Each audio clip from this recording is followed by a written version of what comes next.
I had today's guest on the show for selfish reasons. She's a productivity expert, and I feel like I never get as much done in a day as I would like. I often end each day with important tasks remaining on my plate. In today's interview, you'll learn how to get more time out of your day, to become more productive, to better manage email, and to achieve better results in your career. Are you looking for new ways to make your sales grow? You've tried other podcasts, but they don't seem to know. Harvest the growth potential of your product or service as we share stories and strategies that'll make your competitors nervous.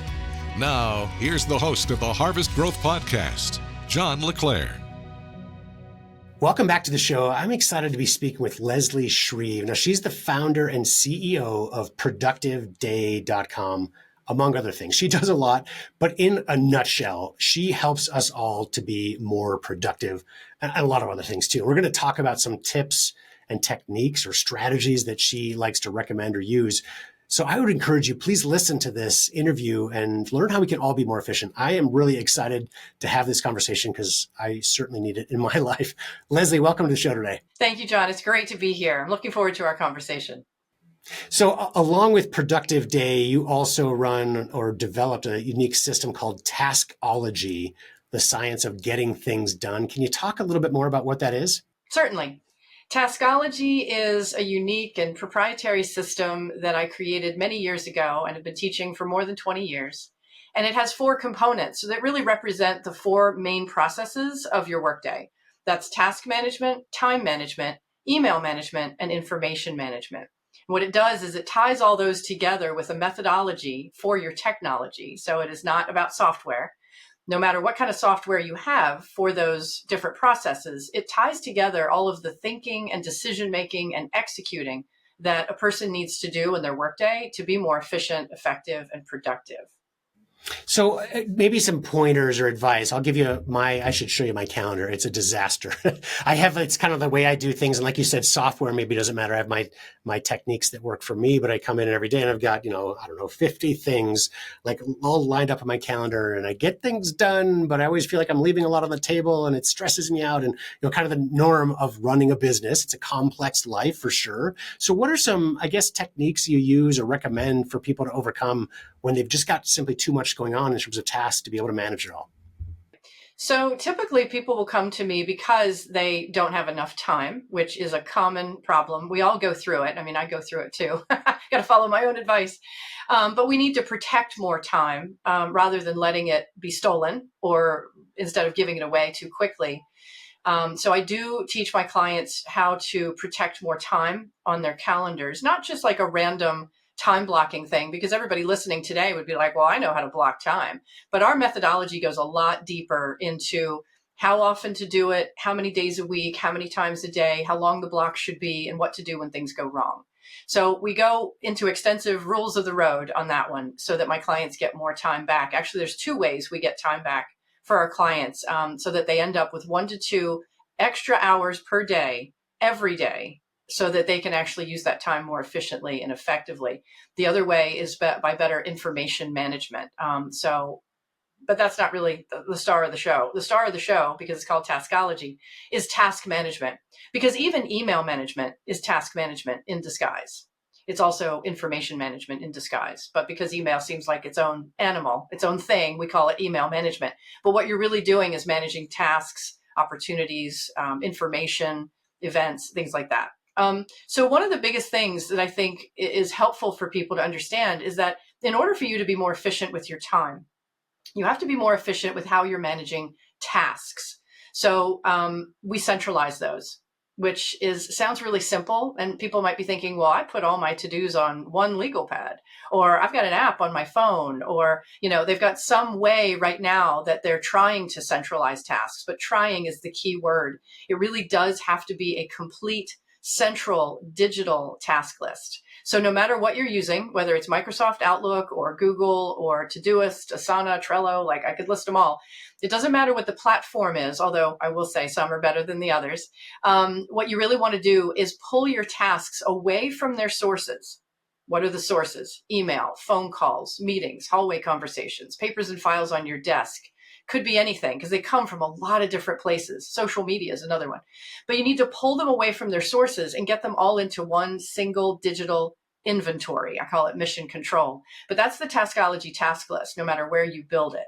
Now, once you pull all those away, well, then we also have to talk about the tools, because a tool is like big pads, little pads, spiral pads, notepads, Post-it notes, whiteboards, Excel spreadsheets, Word documents, planners. Like we try to use, apps. We try to use a lot of different tools to keep up with everything that is going on in our day. But until you see it all in one place, you really can't efficiently and effectively plan and prioritize and accomplish those tasks because you don't have full clarity. A lot of people are flying blind. So we have to pull them away from those tools, get rid of all the pads and the planners and the whiteboards. All that stuff goes away from my clients. As a matter of fact, I just did it this morning with a brand new client, and the first call is always building that task list. And so he did away with his legal pad, no more stuff on his desk, download it from your memory, and get it all into one central place. And that's when you can start planning and prioritizing. And just another tip about that, this is not a digital legal pad. We actually group the tasks by action date. And that's what's missing from a lot of the pads and whiteboards and Word documents is an actual action date, not a due date, not a deadline, but when are you going to do it? So our due dates are DO dates. So it's when are you going to do those tasks? So, and then there's a limit to how many you can plan in a day. You can't try to do like this much when your time only allows for that much. So we have a lot going on in Taskology to kind of get that structure in place. So there's a lot to learn, but it's very simple and logical and easy to use. And once we get all those tasks in your clarity, in your awareness, it makes it so much easier to know what needs to be done now versus later. And then you always have a plan for future days, weeks, and months. So my clients have anywhere from 30 to 150 tasks on their task list, but they're not all for today or this week or even this month. So it allows them a place to put them, plan them, prioritize them, and then accomplish them without missing, losing, or forgetting anything. And for our audience, you can definitely check out productiveday.com to start to learn more. We'll talk at the end of the interview on how to get a hold of Leslie to learn more. A lot of this, I'm sure, Leslie has done on a one-on-one basis. It sounds like, really, to get things sorted out, because we all have our own unique issues or unique way of doing things, and finding that best approach does take a conversation. So we'll talk about how to get a hold of you later in the interview as well. You mentioned email. So I'm sure many of our listeners and viewers like myself are inundated with emails, right? So it's easy to delete the ones that are easy to delete, right? The spammy ones, whatever, but it's, there's tools to do that. But any advice on general email management? I think what you've said so far, and again, you got to dive in on a one-on-one to really get all the answers, of course, right? But any sort of things to start thinking about to do a better job with our emails? Absolutely. Like I said earlier, it's task management in disguise. Too many people are trying to flag emails to keep up with them or mark them as unread so they stay bold, or they print them and put them on their desk. Everybody's trying really hard to keep up with what's rolling in instead of chasing it off the screen and trying to find it again and then figure out what to do. So as you know, what's happening today, if you are flagging or doing something similar, you all are losing time rereading emails you've already seen but couldn't do anything with. And that just kills me, because I know it doesn't have to be this way. So what I recommend is, usually there's like 3 camps for email. There's inbox 0, and then there's, I keep it all, and I'm just going to search because I don't really want to do anything with it, but I'll just search. And then there's the people in the middle who are so proud and excited. They're like, oh no, I don't have hundreds. I don't have thousands. I've only got like 15 or 20. And I say, well, good job on that. However, those 15 or 20 are left behind because they all represent something you want to do. And this is where we come down to it. So even the email that contain tasks and follow-ups, they come over to the Taskology task list. We get those tasks and follow-ups out of email, but without using the flag or anything else. Get them on the Taskology task list so you can effectively prioritize them there, because that's the one thing you can't do with those emails in the inbox. You can't plan them, you can't prioritize them, and it's really hard to take action because half the time you don't even remember why you flagged it, right? So we get those out of there. So that's pulling it away from that source. And then after that, we are, of course, are getting everybody to 0 because all the information is out and all the tasks are out. So the best way to start is by looking at all the old emails that you have in there. So if you do have hundreds or thousands, my first recommendation is always going to be set up a folder on the left side of the screen. Doesn't matter how many years it goes back. Let's say it goes back to 2019. Set it up and call it 2019 to 2023 emails, or 24, because we're almost finished with 24. And just move them out. Like, don't even waste your time looking at older emails. It's not the best use of your time. In Taskology, we only look at the most recent 3 months, and that is it, unless somebody wants to go back further for another reason. But the most recent 3 months are going to be the ones where all the hot stuff is. That's where all your important tasks and follow-ups are going to be. And that's where all the most important information is. Now, can you search the folder once all of those are out of there? Of course. It's just 2019. It's just like an archive, but we want to name it, like, let's give it the years, so we at least know how many years it is. That's always step one. In the future, I do recommend setting up folders for specific things that you are working on right now. So whether it's jobs or projects or initiatives, or it's clients you're working with, whatever it is, you're going to need a couple of folders, a handful. So we recommend a certain number of folders on the left side of the screen so that you're not always scrolling and searching and, wasting time looking through a really long list of folders, because there is such a thing as over-organizing. So going forward, you'd want to have those folders so that immediately when you're finished with an email, whether you're just reading it or maybe you've read it and replied, but now you can file it, get it out of the inbox. Like, stop using the inbox as a file cabinet or a to-do list, and get those things in the proper location. So what I tell people is that you're going to have a lot of reference locations in your workday. You're going to have the hard drive or the cloud where you're going to save your attachments. You're going to have email folders for saving emails that, it's nice to have, but don't need to be saved, anywhere else really. And then you get the tasks and follow-ups out, but the reference information, there's going to be a lot. Another good one is contacts. A lot of people leave contacts in an email, and then they say, oh, I got to call Bob. Oh no, I got to look for the information. Well, we have contact systems and CRMs for that. So let's get that information in the best location that's really meant for managing that type of information. Don't leave it in the email, because you're just making it harder for you to do your task. So get everything in the proper reference locations where those items belong. And then there should only be one place for tasks. And that is the task list that we build in Taskology. And wherever you put that, whatever software you use, you're going to want that to be mission control for everything that is a task, an action step, a follow-up, even an idea that you want to think about maybe in February. You want to get that all on there. So that's how we get to zero, is we make decisions. I turn my clients into decision-making ninjas, because we want to know, okay, we know what to do with it, and we don't want the holdup to be, well, now where do I put it? So we got to have those two elements. Do you need it or do you not? And then if you do need it, where are you going to put it? And so we handle that to make sure that everything has a place, and then you can quickly make decisions and process email and get it back to zero every single day. But that's where you start. Get the old stuff out. I love it. It's great advice. And I'm sitting here thinking, I feel like I spend every weekend, not the entire weekend, but like a Sunday night or whatever, I'll start doing calendar for the upcoming week or whatever.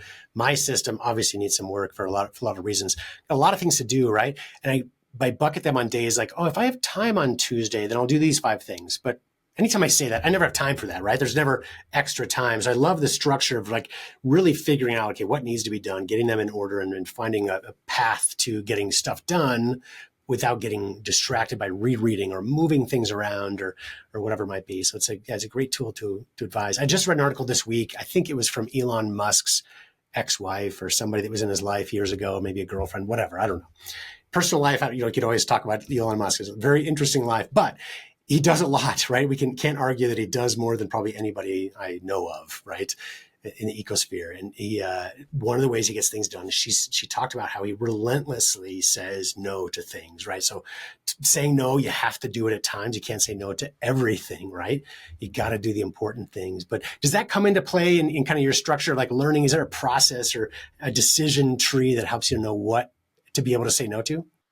Not really a decision tree, no, because it's different for everybody what their yeses and nos really should be. But we do talk about where their time is going and how to protect more of it, because they're very vocal about, I wish I had more time to do X, Y, Z, And so we talk about that. What are the most important things you feel like you're not fitting in right now? And let's get those in there, not only on the task list, but on the calendar if it's a true event, because we don't put tasks on a calendar. 2 separate things going on there.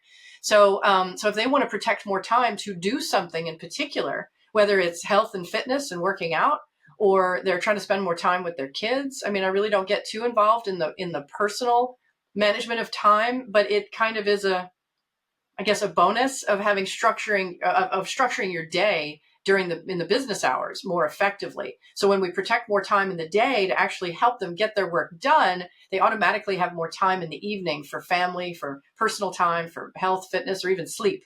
So We definitely have a correlation there because a lot of people do come to me and say, Leslie, I'm really tired of working nights and weekends. I can't do it anymore. It's not sustainable. I don't want to do it. I miss my family. They miss me, whatever it is. And so we do want to make more time for life, basically. Absolutely. I love the phrase you're using, is protecting your time. It's a very positive way of saying it. And it's important, right? None of us have the time to do everything, especially as business owners. There's just so much being tugged in every direction. We've got to be able to find ways to protect ourselves or protect our time. Right. Have you, in your working with so many people over the years, is there what kind of, I don't know if there's an easy answer to that. I'm sure it's different for everybody, but there is sort of a norm of how much time can you save simply by changing systems? Of course, it's different for everybody, but any, I guess, success stories or things you've heard from people where you've saved me X number of hours per week or whatever it might be. Mm-hmm. We do have a lot of client stories and testimonials on the website. So 99 is where we are right now. I'm waiting for that 100th because even though I've been doing this for more than 20 years, we haven't been always so great with collecting those testimonials and client stories. But so what you'll find when you go there is that a lot of clients are saying, I've saved at least an hour a day or 30 minutes or 2 hours. And so that adds up. And we have that as part of our marketing, is that you can save between, or, regain 1 to 2 hours a day, every day. So up to 10 hours a week. Sometimes it's more for some people. Sometimes it's a little less. It depends on how they want to use that time. Now, we might have protected it and saved it, but now they're using it for something else and they don't feel like they're, kicking back and sipping on champagne or something all day. No, they've actually filled it up and now they're using it more effectively. They will have more personal time though, unless they decide to go, okay, I've got it dialed during the day. Now I can use my evenings for a special project that's always been on the back burner, So they're not necessarily going to say, well, I've saved or I've got this free time now, because they're busy entrepreneurs or they're business owners, executives, and they want to fill it up with something else. So it's different for everybody how they want to tell me, but most people do say I've saved at least an hour or 2 hours a day. So that's why you'll see that on the website. And that time comes from the 3 processes that we're streamlining. Believe it or not, it's not all about protecting the time.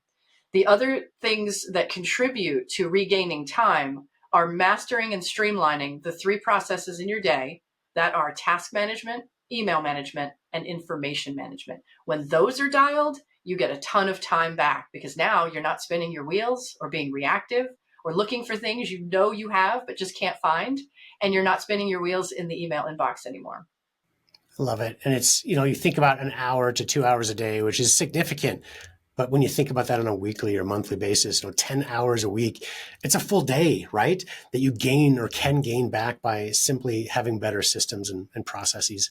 Well, Leslie, I think this has been really helpful. As we talked about before, to really dive deep on this, it becomes a one-on-one conversation. I think you've given some great advice that people, I'm sure, are listening to and hopefully will improve and get more efficient on their own. But if they want to get a hold of you to learn more how they can work with you, what's the process? So they can reach out to me in an email, leslie@productiveday.com, Leslie. Certainly I'm on LinkedIn, and you can go to Productive Day and read up on, either me or the system or whatever. So there's a lot of information there, but we also have some free gifts on the homepage that people might want to take advantage of. And the first one is our productivity quiz. It's called What's Your Number One Productivity Blind Spot? And I love this quiz because it's only 8 questions. And once you take it, you find out on the other side if you're a giver, a marker, a jumper, or a detective. And you'll get your own unique results report. And on top of that, a few days later, you'll get another special insights report from me, which is a deep dive into your particular blind spot. So you find out what's really going on with that particular blind spot, what's really happening in your workday, and what to do to fix it.